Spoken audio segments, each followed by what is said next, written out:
Hello, and welcome to History Sleepy. Tonight, we embark on a journey through the most uneventful corners of the past. So, settle in, get comfortable, and let the gentle drone of history guide you to slumber.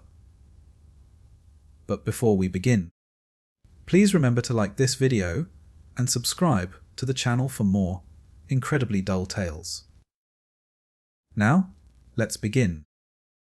The kingdom of Asher, as it presently stood, was primarily composed of dust.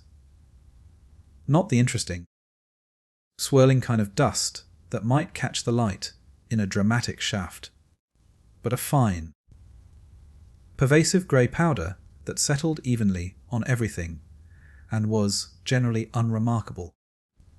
Structures that had once been buildings were now mostly just piles of stones, indistinguishable from one another, unless one looked very closely, which few people did anymore. The wind, when it blew, did not howl or sigh. It merely shifted the dust from one place to another, a process that was neither fast nor slow, simply ongoing. Historically, Asher had been different. There was a time, long ago, when things were said to have been quite good. This was attributed to an arrangement with a being referred to in the surviving, mostly illegible, records as the Serpent goddess. The details were vague, but it involved a sort of trade. The kingdom received what was described as adequate and consistent prosperity, primarily in terms of agricultural output and a general lack of significant hardship, in exchange for something to do with the firstborn. The specifics of this exchange were complex and involved bureaucratic processes that were now entirely forgotten, but the result was a period of predictable stability. Fields produced crops with reasonable regularity. Trade routes saw a modest flow of goods, and the population maintained a relatively steady number. Life was, by all accounts, rather ordinary, but reliably so. This state of affairs persisted for a considerable duration. Generations passed, and the arrangement became less a matter of awe or fear, and more just the way things were done. Then, according to the fragmented accounts, something happened. A betrayal was mentioned, though the nature of it was unclear. It wasn't a sudden, dramatic event, but rather a gradual cessation of the goddess's favour. The predictable prosperity began to wane. The dust, which had always been present to some degree, seemed to become more dominant. Buildings started to require more maintenance than they received, leading eventually to their current state of disrepair. The curse, if that was the correct term, manifested not as a fiery cataclysm, but as a slow, persistent decline into tedium and decay.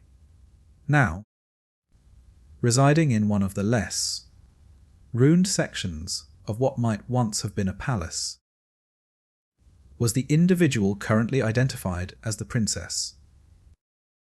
Her name was Elara, which was a name like any other name.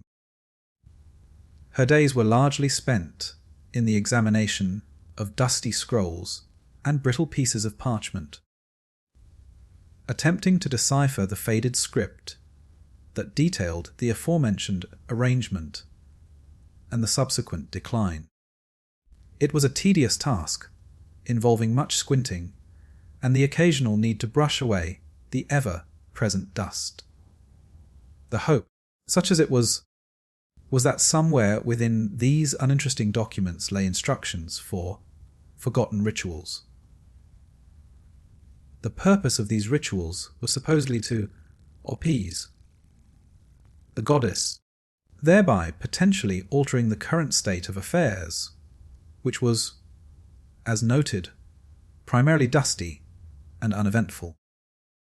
The alternative, according to the same documents, was the continuation of the unending fury, which seemed to manifest mainly as the persistent state of ruin and the general lack of anything interesting happening. The search for these rituals was not a thrilling quest, but rather a slow, methodical process of reading old things that were difficult to read. The process of reading these old things was indeed slow. The paper was brittle, often flaking at the edges, and smelled faintly of dust and something else. Something indefinable but equally uninteresting. The script varied, sometimes cramped and difficult to distinguish one character from another, sometimes faded to the point of near invisibility. Each page required careful handling, a deliberate turning of the corner, a slow flattening of the surface to try and make out the marks upon it. Hours would pass in this manner.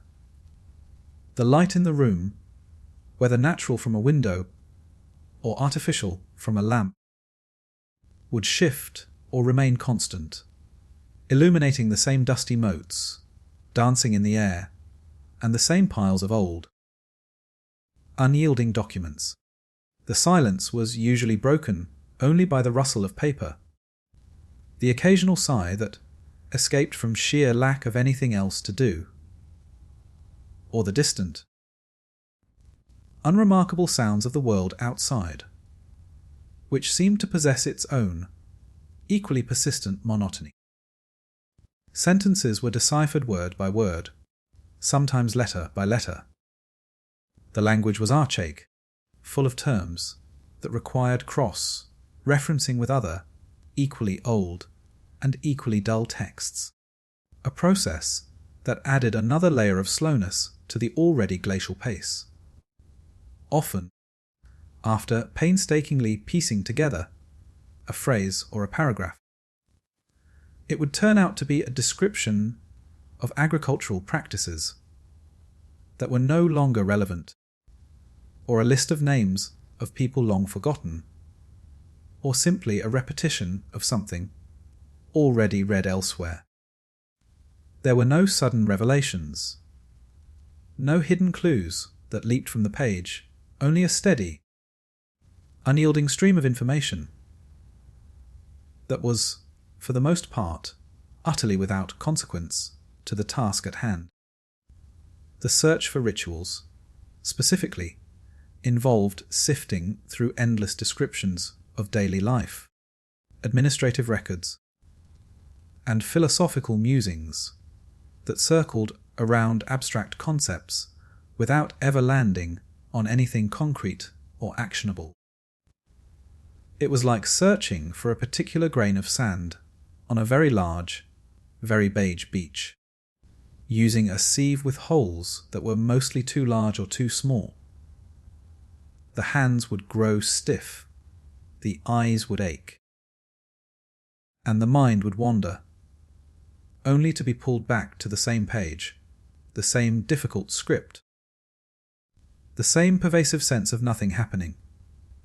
The fury, if it was still present, manifested less as a roaring fire and more as a persistent, low, greyed hum of dissatisfaction, a dull ache that mirrored the physical discomfort of sitting for too long in one position, reading things that offered no relief or diversion.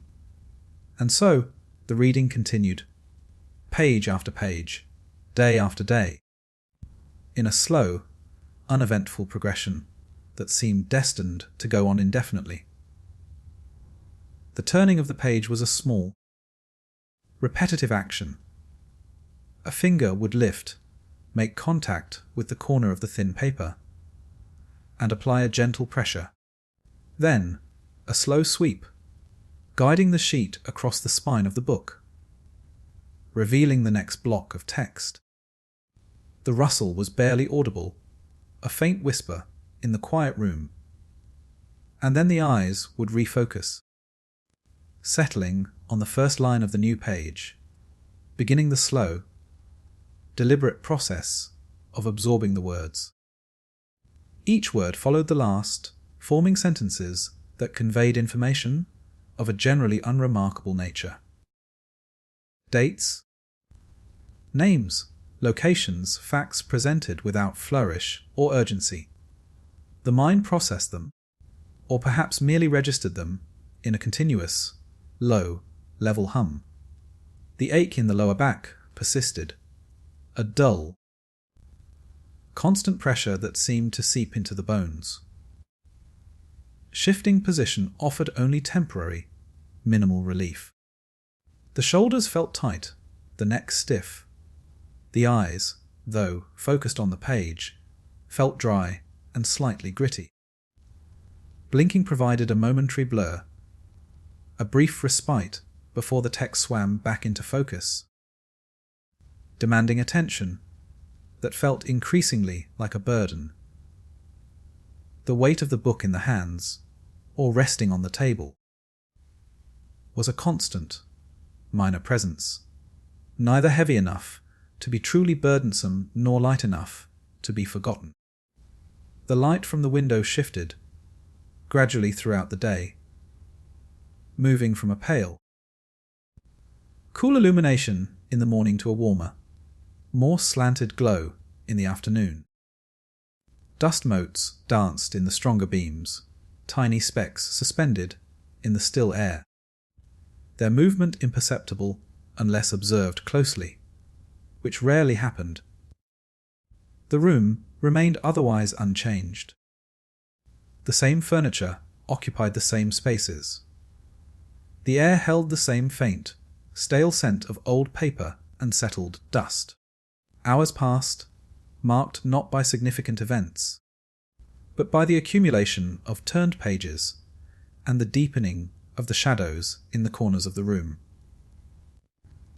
Occasionally, a hand would reach out to adjust the book's position on the table, sliding it a fraction of an inch this way or that. Or perhaps a slow stretch of the fingers, flexing them one by one before returning them to their position near the page. These were small interruptions, brief deviations from the primary task of reading, quickly resumed. The rhythm of reading and page turning was the dominant pattern, a slow, steady beat against the backdrop of the unchanging room and the gradual, almost imperceptible passage of time. There was no anticipation of discovery, no expectation of revelation, merely the continuation of the process. Page after page, day after day, in a slow, uneventful progression that seemed destined to go on indefinitely. The stack of unread pages remained substantial, a quiet promise of more of the same. The stack of unread pages remained substantial, a quiet promise of more of the same. The hand, which had just finished placing the completed page onto the growing pile beside it, moved slowly towards the top of the waiting stack. There was no urgency in the movement, no tremor of anticipation. Just the steady, predictable extension of fingers towards paper. The paper felt cool and dry to the touch, its surface slightly rough, a texture that had become entirely familiar over the hours, the days, the weeks. The page was lifted, its weight negligible, yet present. It was turned, a soft, almost inaudible rustle accompanying the motion, and placed flat upon the surface of the desk. The light, which had shifted almost imperceptibly since the previous page was read, fell upon the uniform lines of text. The ink was black, the paper a dull off, white, the layout consistent with all the pages that had come before. There were headings, subheadings, columns of numbers, dates, names, and brief, functional descriptions of items or events that held no particular significance. The eyes began their slow journey across the lines.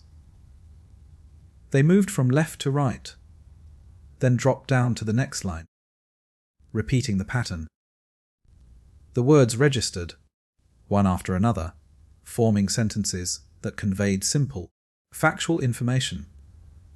There was no need for interpretation, no call for analysis. The meaning was plain, direct, and entirely uninteresting. A date, a quantity, a location, a standard administrative note. Each line was a repetition of the previous one in form, if not in specific content. The process of reading was not one of engagement, but of simple visual processing. The brain received the information, acknowledged its presence, and moved on. There were no thoughts sparked by the text, no connections made to anything outside the page itself. The mind remained a still, calm pool, reflecting only the dull surface of the words presented to it. Line by line, the page was consumed. The top of the page gave way to the middle to the bottom. The eyes reached the final line, paused for a fraction of a second, and then the hand moved again. The completed page was lifted, carried the short distance to the finished stack, and placed gently on top. The stack grew taller, a mirror image of the stack that was slowly diminishing. Then the hand returned to the waiting stack. Another page was selected, lifted, turned, and placed. The light, perhaps a fraction dimmer now, as the afternoon wore on, illuminated the familiar pattern of text. The eyes began their journey once more. Left to right down, left to right down. The rustle of the page turn, the feel of the paper, the sight of the uniform ink. These were the only variations in a steady, unchanging rhythm. The air in the room was still. No sounds intruded beyond the occasional, soft rustle of paper. Time passed, marked only by the slow accumulation of pages in one stack and their depletion from the other. The stack of unread pages remained substantial, a quiet promise of more of the same. And the process continued, page after page, in a slow, uneventful progression that seemed destined to go on indefinitely. The process did, in fact, continue. Another page was lifted from the top of the unread stack. The paper felt the same as the previous page. A familiar texture under the fingertips. It was moved across the surface, a short, horizontal journey that had been repeated countless times before. There was no urgency in the movement, merely the steady, deliberate transfer from one location to another. Upon reaching the destination, the page was placed onto the growing stack of processed pages. It settled with a faint, almost inaudible rustle, adding its thin layer to the accumulating height. The edges aligned, more or less, with the pages already there, contributing to the slow, upward growth of the completed pile. The removal of the page from the unread stack and its addition to the processed stack resulted, in a minute, practically unnoticeable shift in the relative heights of the two piles. The unread stack was now infinitesimally shorter, the processed stack infinitesimally taller. This small, discrete action was then followed by the preparation for the next identical action. The hand would hover, or perhaps rest briefly before reaching for the subsequent page on the diminishing unread stack. The surface of the next page was indistinguishable from the last. The anticipation, if such a term could be applied to this repetitive task, was not of something new or different, but merely of the continuation of the same. The light in the room shifted gradually as the hours passed. A patch of sunlight might creep across the floor, then slowly recede. Shadows would lengthen or shorten with imperceptible slowness. The ambient temperature might change by a fraction of a degree. These external shifts were minor, background phenomena that did not interrupt or alter the steady rhythm of the page. By page progression, the focus remained fixed on the stacks, the pages, and the quiet, persistent movement between them. The silence was profound, punctuated only by the soft sounds of the process itself, the gentle friction of paper, the quiet placement of a page, the steady, unremarkable sound of breathing. These sounds were not disruptive. They were merely part of the monotonous environment in which the work unfolded. The stack of unread pages, though slowly decreasing, still represented a considerable volume. Its height was a constant, visual reminder of the sheer quantity of identical tasks yet to be performed. Each page within it held the promise of another instance of the same process, another moment of quiet, unvarying activity. The stack of processed pages, growing steadily, was a physical record of the slow accumulation of completed work, a testament to the persistent application of the same simple action repeated over and over. The difference in height between the two stacks was the only measure of progress, a slow, linear change that unfolded over extended periods, marked only by the steady transfer of individual pages. And so, the process continued, page after page, in a slow, uneventful progression that seemed destined to go on indefinitely, marked only by the gradual shift in the balance between the two silent, patient stacks. The steady transfer of individual pages continued, each movement a near, identical repetition of the one that came before. A hand, moving with deliberate, unhurried precision, would reach out, its fingers settling upon the top page of the originating stack. There was no urgency in the gesture, no hint of anticipation or effort, beyond the minimal requirement to grasp the thin sheet of processed cellulose. The page would then be lifted, a slow, almost imperceptible separation from the stack it had rested upon for an indeterminate duration. The air between the page and the stack would briefly fill the void, only to be immediately displaced as the page began its short, horizontal journey. This journey was not swift. It was a measured traverse across the intervening space, a space that remained constant and unremarkable.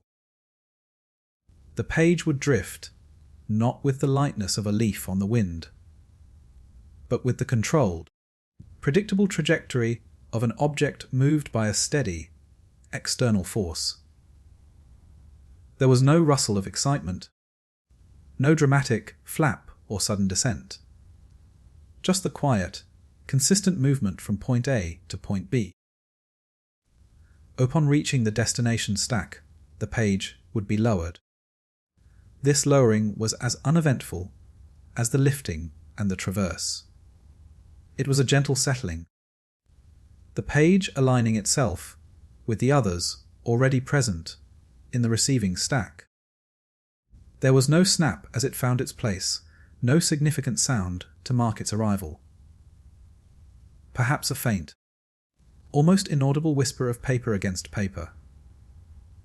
A sound so subtle it was easily overlooked, lost in the general quietude of the environment. And then it was done. One page had moved. The originating stack was now infinitesimally shorter. The receiving stack was infinitesimally taller. The overall volume of paper remained constant, merely redistributed. This minute, alteration in the physical landscape was the sole tangible outcome of the completed action. And then, after a pause of equally unhurried duration, the hand would reach out again, initiating the process once more. Days bled into weeks, and weeks into months. The light outside the window, if there was one, would shift its angle with the slow, predictable march of the seasons, casting slightly different patterns of illumination or shadow upon the scene, but the core activity remained unchanged. The temperature might fluctuate by a degree or two. The distant sounds of the world outside might subtly alter. But the rhythm of the page transfer was immutable. It was a constant, a steady, unwavering pulse in a world that otherwise seemed to experience the slow, grinding passage of time. The stacks grew and diminished, one at the expense of the other, in a process that unfolded with the relentless, unvarying pace of geological change, marked only by the quiet, repetitive movement of paper. And so it continued. Page after page, the stacks slowly exchanging their contents, the process stretching onward with no apparent end in sight, a monument to uneventful persistence. And so it continued. Page after page, the stacks slowly exchanging their contents, the process stretching onward with no apparent end in sight, a monument to uneventful persistence. This persistence was not active or striving. It was simply the state of things, an inertia of the mundane. Time, in this context, did not rush or leap. It merely elapsed, a steady, undifferentiated flow, marked only by the continuation of the process itself. The air remained still, carrying no scent of novelty or change. Its temperature and humidity holding within a narrow, unremarkable range. The ambient light, whether artificial or natural, maintained a consistent, low, key illumination, casting shadows that shifted with a slowness that made their movement practically theoretical within any human timescale. The paper, each sheet indistinguishable from the next in its weight and feel, was lifted. The mechanism, or hand, or force responsible for this transfer operated with a predictable, unvarying rhythm. A sheet would rise a fraction of an inch, hover for a brief, uneventful moment, and then descend onto the receiving stack. There was no flourish, no variation in speed, no deviation from the prescribed path. This cycle repeated itself, thousands upon thousands of times, each iteration identical to the last. The sound, if any, was a soft, repetitive rustle, a sound so constant and low that it faded into the background of existence, becoming less a sound and more an absence of silence. The stacks grew shorter on one side, taller on the other, with an almost imperceptible rate of change.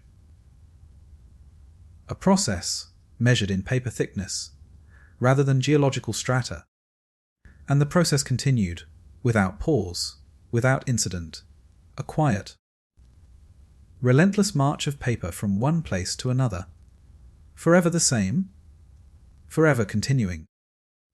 As the minutes accumulated into hours, the hours into days, and the days into an unbroken, featureless expanse of time, unbroken, featureless expanse of time. Upon reaching its destination, each sheet of paper, identical to the one that preceded it, and the one that would inevitably follow, settled into place. There was no discernible sound accompanying its arrival, merely the cessation of its minimal movement. It came to rest upon the surface designated for its accumulation, a surface that itself remained unchanging, unmarked by the steady arrival of its cargo. Then, after an interval of time precisely equal to the previous interval, another sheet arrived. It was placed with the same lack of variation, the same deliberate, unhurried motion, directly upon the first, and then another, and another. A stack began to form, a slow, incremental rise of identical paper. Each layer added was indistinguishable from the one beneath it, contributing only to the gradual increase in height. The texture of the paper was uniform, its weight consistent, its surface utterly blank. The air around the growing stack remained still, the temperature constant, the quality of the dim, indirect light unwavering. The only change, if it could be called change, was the slow, steady accumulation, a process so gradual as to be almost imperceptible over short durations. The stack grew, sheet by sheet, hour by hour, day by day, mirroring the silent, relentless accumulation of time itself, adding layer upon layer to the geological strata of paper, in an environment where nothing else ever happened, and nothing ever changed, merely continued. The dust motes suspended in the air remained suspended, their slow, aimless drift a counterpoint to the structured, yet equally monotonous, arrival and placement of the paper. The faint, distant hum persisted, a constant, unchanging backdrop to the unchanging scene. There was nothing to observe, nothing to note, nothing to anticipate, just the paper, arriving, settling, accumulating in an endless, unvarying cycle under the indifferent gaze of the unchanging hours. The paper, having completed its slow, unvarying journey to its destination, settled into its place. It lay there, sheet upon sheet, forming low, unassuming piles, or spreading out in a thin, even layer, depending on the precise mechanics of its arrival, which were themselves entirely without variation or note. Each sheet possessed a uniform lack of distinction, the same weight, the same texture, the same faint, neutral colour that absorbed the light without reflecting it in any meaningful way. The edges were neither crisp nor ragged. They simply terminated the sheet in a straight, predictable line. Upon these surfaces, the slow, persistent work of dust began its imperceptible process. Tiny, countless particles, suspended in the still air, drifted downwards with infinite slowness, coming to rest upon the paper's horizontal planes. This accumulation was not visible in the moment, nor in the next, nor in the hour that followed. It was a process measured on a scale far removed from human observation, a gradual dulling of the paper's already dull surface that occurred over spans of time so vast they rendered the concept of change almost meaningless. The faint, distant hum continued its unwavering, monotonous presence, a sound that had no beginning and seemed to have no end, providing an auditory equivalent to the visual stillness. The light, if present, remained constant or shifted with a slowness that defied perception, illuminating the unchanging scene without altering it. The paper simply existed, a static element in a static environment, under the indifferent, unchanging gaze of the hours, which continued to pass, unmarked and uneventful. There was only the paper, the dust, the hum, and the slow, empty passage of time. Nothing else occurred. The paper remained. The paper remained. It lay there, a flat expanse of processed cellulose fibers, undisturbed and unchanging. The air in the vicinity was still, carrying only the faint, persistent hum that seemed to be a fundamental property of the space itself, a low, featureless sound that filled the silence without breaking it. Time continued its passage, not in distinct units or marked moments, but as a continuous, undifferentiated flow. Hours bled into more hours, and then into the slow, grey expanse of another day. The light in the room shifted, but with an almost geological slowness, a gradual redistribution of illumination and shadow that took place over vast stretches of time, barely perceptible even if one were to fixate upon it. Dust motes, suspended in the air, drifted with an almost unimaginable lack of urgency. Each tiny particle, a fragment of something else, embarked upon its silent, downward journey. This descent was not a fall. It was more akin to a slow, reluctant settling, influenced by imperceptible currents and the indifferent pull of gravity. Many of these motes, in the fullness of time, completed their journeys upon the surface of the paper. They landed softly, adding themselves to the existing layer of dust, a fine, greyish film that was slowly, incrementally, accumulating. The texture of the paper, its original whiteness or creaminess, was being gradually obscured by this steady, silent deposition. Each new mote was insignificant on its own, but their collective presence, building up over hours and days and longer, represented a change so slow it was almost indistinguishable from stasis. The paper itself underwent no discernible transformation. Its edges did not fray. Its surface did not wrinkle.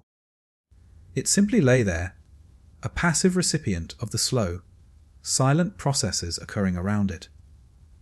The light, as it shifted, might alter the appearance of the dust layer, highlighting certain areas, deepening shadows in others. But it did not interact with the paper in any meaningful way. The paper did not absorb the light or reflect it with any particular intensity.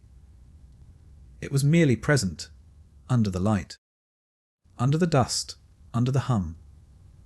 The hours continued their empty procession. The dust continued its slow descent. The hum continued its monotonous vibration. The paper continued to remain. There were no events, no incidents, no changes of any consequence. The story of the paper, if it could be called a story, was one of persistent, unchanging existence in an environment equally devoid of dynamism. It simply was. And it remained. And now, as the echoes of this incredibly uneventful history fade into the quiet of the night, let the gentle stillness embrace you. May the tranquility of these bygone days guide you into a deep and peaceful slumber. Sleep well.